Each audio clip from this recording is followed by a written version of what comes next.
নমস্কার বন্ধুরা, তোমরা সবাই কেমন আছো? ভালো আছো কি না?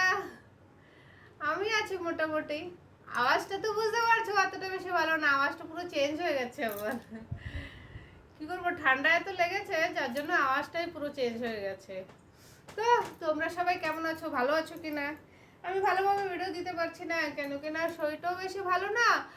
আর একজন এসেছিল ঘুরতে, ওনাকে একটু এদিক ওদিক ঘোরাতে নিয়ে গেলাম, যার জন্য ভিডিওটা ঠিক মতো যাচ্ছে না। রান্নার ভিডিও তো গুলো যাচ্ছে না, যাবে এই একটুখানি, তারপরে একটু পুজো টুজো তো ধোয়াফালি কাজ করছি, যার জন্য আর একটুখানি ঘরটা পরিষ্কার করছি, সেট করলাম ঘরে কিছু, যার জন্য একটুখানি ভিডিওটা করতে অসুবিধা হচ্ছে। হ্যাঁ, এগুলো সেট করে তারপরে প্রপার আবার আগের মতো ভিডিও দিতে থাকবো, রান্না বান্নার ডেলি যা হয় আর কি। আর আজকে ভিডিওটা আমি যাবে আমার হলো, আমি যেখানে যেখানে ঘুরতে গেছি, যেখানে যেখানে আমি ঠাকুর দেখতে গেছি, ঠাকুর যেখানে ঠাকুর তৈরি হয় সেইখানে যেখানে যেখানে গেছি সেই সব ভিডিওগুলো আমি আজকে দিয়েছি। কেন আমি ভিডিওগুলো বানিয়ে রেখেছি, অনেকদিন হয়ে গেছে, দেওয়া হচ্ছে না। কেন এডিট করতে একটুখানি টাইম লাগে, এবার এডিটিংটা আমার ঠিক টাইম হচ্ছে না, যার জন্য আমি এডিটিং করতেও পারছিলাম না। যেমন কালকেও এক জায়গায় গেছি, সেই ভিডিওটাও আমি এখানে ঢেলে দেবো, ও দেখে নেবা। ওর জন্য আমার একটুখানি ভিডিও দিতে অসুবিধা হচ্ছে, তো আমি এখন প্রপার ভিডিও দিয়ে দেবো, কোনো অসুবিধা নেই। আগে থেকে কন্টিনিউ আমার ভিডিও যেতে থাকবে। তাইলে তোমরা দেখো আমার সাথে আমি কোথায় কোথায় কী কী করেছি, কোথায় কোথায় কী কী ঠাকুর দেখেছি, তোমাদেরও দেখাচ্ছি। তোমাদেরও ভালোই লাগবে, মজাই লাগবে, ভিডিওটা দেখতে থাকো, খুব ভালো লাগবে দেখতে। নমস্কার বন্ধুরা, তোমরা সবাই কেমন আছো, ভালো আছো কিনা?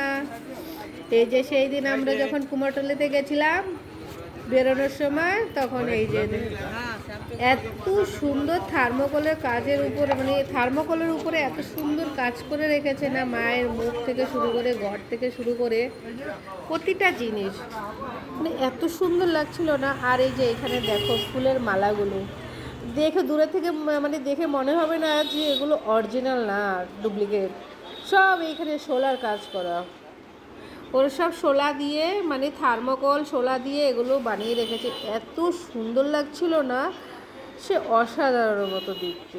আর এক একটা জিনিস এক এক রকম, এত সুন্দর, শুধু দেখতে ইচ্ছে করে, ব্যাস আর কিছু না। আর এইখানে দেখো সব মা লক্ষ্মী ঠাকুর, হ্যাঁ ওনার হাজব্যান্ড মা লক্ষ্মী ঠাকুরগুলো বানায়, আর উনি পুরো সিঙ্গার করে মায়ের। আমরা সেটাই ওনাকে জিজ্ঞাসা করছিলাম যে কে করে বা কিছু। এত সুন্দর সুন্দর লক্ষ্মী ঠাকুর না, কি বলবো, দেখার মতো। আমি বললো আমার হাজব্যান্ড বানিয়ে দেয়, আর সিঙ্গারটা আমি পুরো করি, মায়েকে সাজানো সব কিছু ও করে।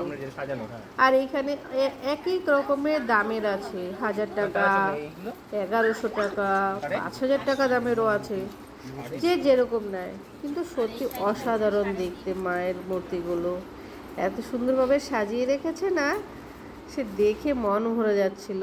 আর এই যে দেখো আমরা যখন বেরিয়ে যাচ্ছিলাম কুমারটুলি থেকে, এই যে যাওয়ার সময় এই দুর্গা ঠাকুরগুলো আমরা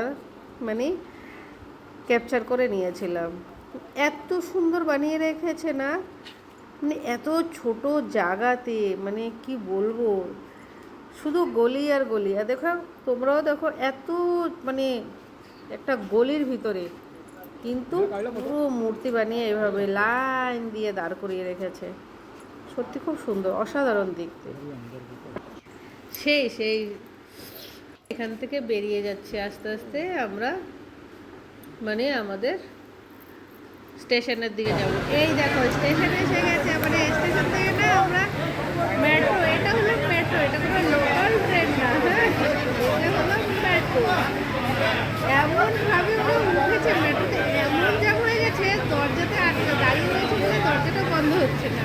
এই মেয়েটাও আমার পাশে এসে ব্লগ বানাচ্ছে, আমিও ভিডিওটা নিয়ে নিলাম। এবার দেখো এই দাদাভাই কী করবে, ওদের ধাক্কা মারবে, ও হবে না, লাস্টে ট্রেনে বের করে দেয়। আমরা তো দেখে ওখানে হাসতে হাসতে, লোকাল ট্রেনে দেখেছি কিন্তু মেট্রোতেও এরকম হয় আমি প্রথমবার দেখেছি। কেউ বলবে, আমরা শোভাবাজার থেকে মেট্রোতে আমরা দক্ষিণে দমদম এসে নেমেছি, নামার পরে এই অবস্থা, সেই মেট্রো বন্ধ হচ্ছিল না। লাস্টে এই দেখো ট্রেনে বের করে দেবে, এবার ওদের ভিতরে ঢুকে তার উপরে গিয়ে দরজাটা বন্ধ হবে। আমরা হেসে মনে হচ্ছিলাম লোকাল ট্রেন আমরা দেখেছি যে এতটা ভিড়, কিন্তু মেট্রোতে এত ভিড় প্রথমবার দেখলাম। এবার দেখো ওরা ভিতরে ঢুকিয়ে দেবে ঠেলে, তারপরে গিয়ে দরজাটা বন্ধ হবে। এরকম সত্যি খুব ভিড় ছিল, মানে এরকম ভিড়টা আমি লোকাল ট্রেনে অবশ্যই দেখেছি, কিন্তু মেট্রোতে আমি প্রথমবার দেখলাম। আর যে এটা হলো কৃষ্ণনগরে, আমরা পরের দিন যখন কৃষ্ণনগর গেছিলাম, এটা হলো কৃষ্ণনগরে এই একটা মানে ঠাকুর, মানে এইদিকে এই বাড়িতে ঠাকুর তৈরি হয়। আর কৃষ্ণনগর ঠাকুরের একটা মানে বাড়িকে একটা জিনিস দেখলাম আমি, ওইখানে ডুপ্লিকেট কিছু চলে না, যেমন সোলার কোনো কিছুই মাকে পরায় না, সব কিছু ওরা মানে মাটি দিয়েই বানায়।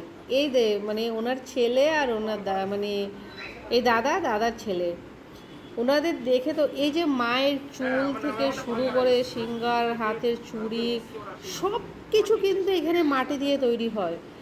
এমনকি এই যে শাড়িগুলো পরিয়ে রেখেছে, এগুলো কিন্তু কোনো ডুপ্লিকেট শাড়ি না, কিন্তু সব কালার করে শাড়িগুলো বানিয়েছে, ব্লাউজগুলো, প্রত্যেকটা জিনিস এখানে সব মাটির তৈরি হয়। আমি সেটাই দেখে না অবাক লাগলো, মানে এত সুন্দর ওরা কাজ করে না, মানে অসাধারণ, দেখে না মন ভরে যায়। দাদা তো খুব খুশি হয়ে গেছিলো, যে দাদা বম্বে থেকে মহারাষ্ট্র থেকে এসেছিল, উনি এটাই দেখতে এসেছিল যে হাতের কাজগুলো এরকম বাড়িতে কীভাবে করে।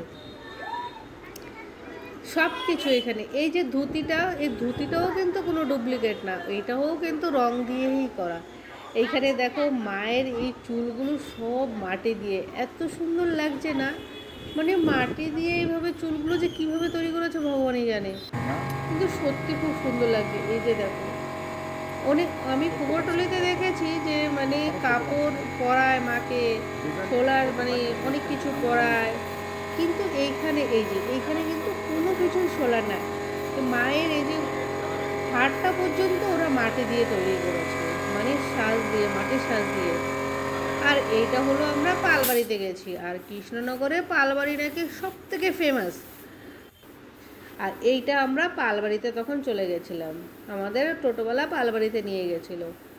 এইখানে দেখো এক একটা মূর্তি এত সুন্দর বানিয়ে রেখেছে, সব থেকে বেশি ভালো লেগেছে আমার এই যে মায়ের যে শাড়িগুলো পরিয়েছে, তার উপরে যে ডিজাইনগুলো ওরা সব পেন্ট করে দিচ্ছে, মানে এইখানে আলাদা এক্সট্রা কোনো মায়ের শাড়ি মানে শাড়ি পরায়নি, সব পেন্টের উপরে হাতের কাজ। এই যে এইখানে ধুতিটা পরেছে, সব কিছু হাতের কাজের উপরে ওরা এক একটা জিনিস, যেরকম মানে আমি অন্য জায়গায় দেখেছি, কুমারটুলিতে দেখেছি মানে মায়ের এই মানে গলার এগুলো আছে, হাতেরগুলো, এগুলো যেরকম ওরা সোলার তৈরি দিয়ে পরায় বা কিছু, কিন্তু এইখানে সেরকম কিছু না। এই দেখুন শাড়িটা, মায়ের এই শাড়িটা না ওরা হাতে এঁকেছে, মানে আমি অবাক লাগলো যে মানে হাতে কি করে এভাবে মানে একটা শাড়ি, এভাবে একটা শাড়ি আঁকতে কত টাইম লাগে। ওরা অনেক আগে থেকে মূর্তিগুলো বানানো শুরু করে, প্রায় 7-8 মাস আগে থেকে, কেন কিনা ওদের এখানে ওরা যেটা বললো হাতের কাজটা বেশি, যার জন্য ওদের টাইমগুলো লাগে। এই যে মাকে এই পিঙ্ক কালারের শাড়িটা, এটা কিন্তু কোনো শাড়ি না, শুধু মাটির উপরে মানে মাকে ওইভাবে বানিয়ে মাটির উপরে রং করে তার উপরে শাড়ির এই প্রিন্টটা ঢেলেছে।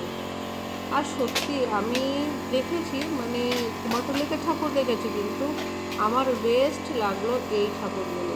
তোমরা দেখে বলবে যে কোন ঠাকুর, কোন জায়গার ঠাকুরগুলো সবথেকে বেশি ভালো লেগেছে। আমার এইখানকার কৃষ্ণনগরের ঠাকুরগুলো আমার সত্যি অসাধারণ লেগেছে, কিন্তু এক একটা কাজ বাড়ি কীভাবে করে ওরা, এত সুন্দরভাবে করে না, মানে দেখে তাকিয়ে থাকতে ইচ্ছা করে।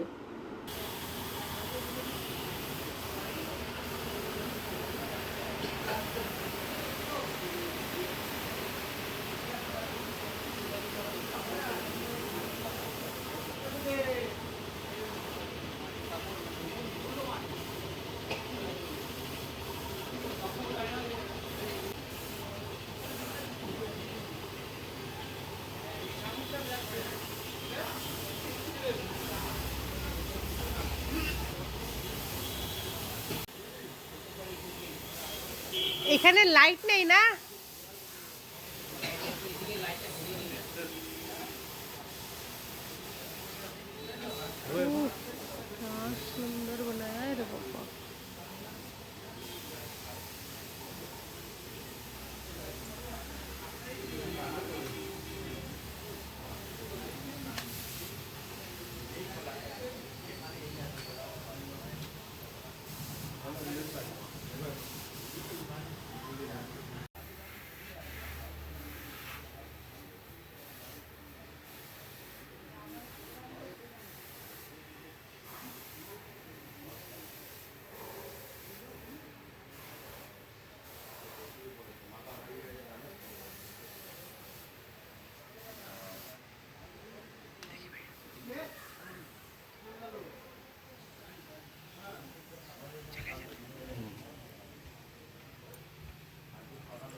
পিছিয়ে দেখো।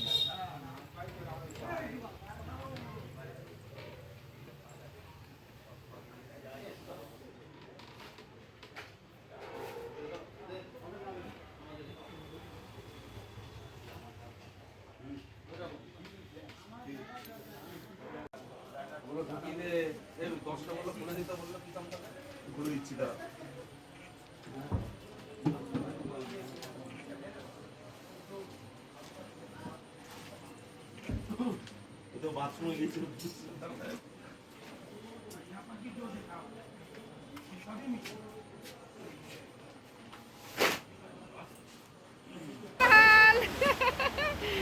এইটা হলো গড়িয়ার দিকে। এই দেখো তোমরা, এই জায়গাটার নাম হলো পাটুলি থানা। দেখো জল আর জল, আর কিছু না। দেখেছো সমুদ্র এখানে রোডে এসে গেছে, আর আমরা এখানে দাঁড়িয়ে রয়েছি বাস স্ট্যান্ডের উপরে সেলফি দাঁড়িয়ে রয়েছি আমরা। আর এই যে এখানে দেখো জল, শুধু গঙ্গা যমুনা সব এইখানেই চলে এসছে কলকাতায়।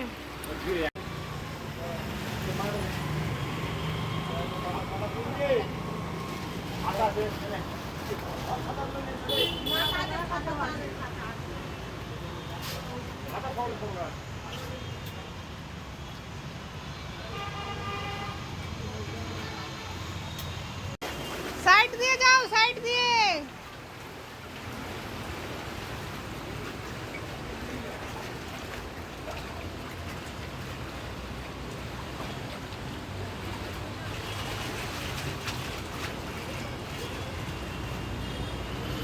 এই জল কি বৃষ্টির জল?